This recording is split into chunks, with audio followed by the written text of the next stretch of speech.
Dadalahin namin kayo sa pinapasukang elementary school ni Sojin. Ang gaganda na ng mga roses, pati na rin ang mga daisies.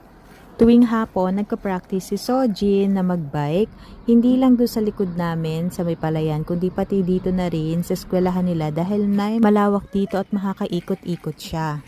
May total na 70 students lang dito from kindergarten to grade 6. Paunti na ng paunti ang mga estudyante dito sa Korea, kaya talaga namang pinupush ng government na mag-anak pa, lalo na yung mga multicultural families.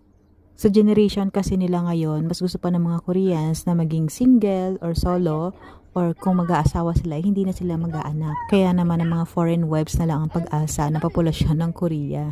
May maliit na playground din sila dito at itong swing na gustong gusto ko dahil parang bumabalik din ako sa aking pagkabata. Nang makita ko tong watawat na to, nako, naalala ko na naman yung pagre-review ko nung para sa aking Korean citizenship.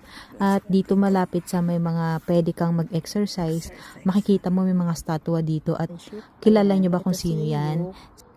Yu Kwan-sun. Ito naman si Lee Sun-shin. Ito naman si Lisa An Jong-gun. I think there might be some pollen in here. Ang sarap pitasin ng mga bulaklak na ito, pero syempre bawal tayo magpitas-pitas dyan, hanggang tingin na lang.